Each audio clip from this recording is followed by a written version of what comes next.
ಶ್ರೀ ಗುರುಭ್ಯೋ ನಮಃ. ಹರಿ ಓಂ. ನುಡಿ ಶ್ರೀ ಹಂಸನೆ. ಹಿಂದಿನ ವಿಡಿಯೋಗಳಲ್ಲಿ ನಾನೊಂದು ವಿಷಯದ ಬಗ್ಗೆ ನಿಮ್ಮ ಬಳಿ ಪ್ರಸ್ತಾಪ ಮಾಡಿದ್ದೆ. ಅದೇನೆಂದರೆ, ಆಚಾರ್ಯ ಮಧ್ವರು ಹೇಳೋ ಪ್ರಕಾರ ಪುರುಷರಿಗೆ ಕೆಲವೊಮ್ಮೆ ಸ್ತ್ರೀತ್ವ ಅನ್ನೋದು ಬರ್ತದೆ, ಆದರೆ ಕೊನೆಗೆ ಅವರು ಪುರುಷ ದೇಹವನ್ನೇ ಪಡಿತಾರೆ.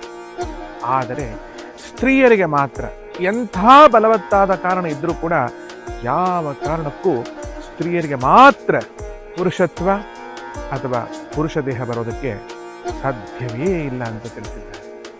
ಪುರುಷ ಜೀವರು ಮತ್ತು ಸ್ತ್ರೀ ಜೀವರು ಎಂಬುದಾಗಿ ಎರಡು ವಿಧ ಜೀವರುಗಳಿದ್ದಾರೆ ಅಂತ ಮೊಟ್ಟ ಮೊದಲ ಆಚಾರ್ಯರ ಸಂಶೋಧನೆ ಇದೆ. ಅವರ ಪ್ರಕಾರ ಪುರುಷ ಜೀವರು ಪುರುಷರಾಗಿಯೇ ಹುಟ್ಟುತ್ತಾರೆ, ಸ್ತ್ರೀ ಜೀವರು ಸ್ತ್ರೀಯರಾಗಿಯೇ ಹುಟ್ಟುತ್ತಾರೆ ಅನ್ನೋದೊಂದು ಲೋಕದಲ್ಲಿ ಇರೋ ಒಂದು ನಿಯಮ.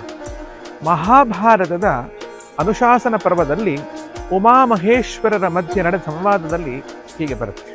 ಅವರಿಬ್ಬರ ಸಂವಾದದಲ್ಲಿ ಬಂದಂತಹ ಒಂದು ಸಂದರ್ಭ ನಾನು ನಿಮಗೆ ಹೇಳ್ತೇನೆ. ಅದೇನೆಂದರೆ, ಪುರುಷ ಜೀವರಿಗೆ ಕಾರಣಾಂತರಗಳಿಂದ, ಅಂದರೆ ಶಾಪದಿಂದ ಆಗಬಹುದು, ವರದಿಂದ ಆಗಬಹುದು, ಸ್ವ ಇಚ್ಛೆಯಿಂದ ಆಗಬಹುದು, ಹೀಗೆ ಅನೇಕ ಕಾರಣಗಳಿಂದ ಪುರುಷರಿಗೆ ಸ್ತ್ರೀತ್ವ ಅನ್ನೋದು ಬರಲಿಕ್ಕೆ ಸಾಧ್ಯತೆ ಇದೆ.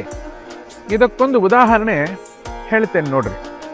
16,100 ಜನ ಕೃಷ್ಣ ಪರಮಾತ್ಮನ ಪತ್ನಿಯರಿದ್ರು. ಅದೆಲ್ಲ ನಿಮಗೆ ಗೊತ್ತಿರೋ ವಿಚಾರ. ಅವರೆಲ್ಲ ಸ್ವರೂಪದಿಂದಲೇ ಪುರುಷರು. ಸ್ವರೂಪ ಅಂದ್ರೆ ಮೂಲ ಬೀಜ ಸ್ವರೂಪದಿಂದ ಅಂತ ಅರ್ಥ. ಜನ್ಮಾಂತರದಲ್ಲಿ ಅವರೆಲ್ಲ ಅಗ್ನಿಯ ಮಕ್ಕಳು, ಪುರುಷರೇ ಆಗಿದ್ದವರು.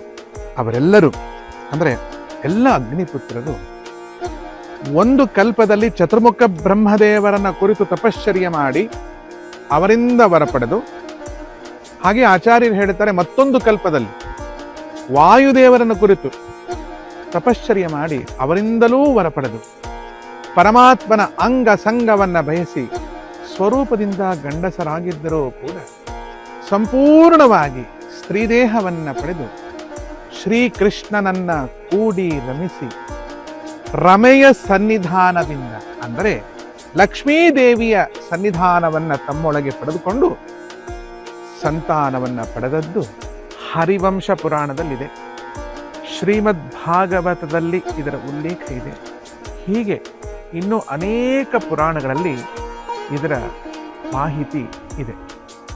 ಇದರ ಕುರಿತು ಉಳಿದ ಇನ್ನೂ ಹೆಚ್ಚಿನ ವಿಷಯಗಳನ್ನು ಆಚಾರ್ಯ ಮಧ್ವರು ತಮ್ಮ ತಾತ್ಪರ್ಯ ನಿರ್ಣಯದಲ್ಲಿ ಯಾವ ರೀತಿ ನಮಗೆ ಇದನ್ನು ಪ್ರಮಾಣ ಶ್ಲೋಕ ಸಹಿತ ಉದಾಹರಿಸಿ ನಮಗೆ ತಿಳಿಸ್ತಾರೆ ಅನ್ನೋ ವಿಷಯಗಳ ಬಗ್ಗೆ ಚಿಂತನೆ ನಡೆಸೋಣ.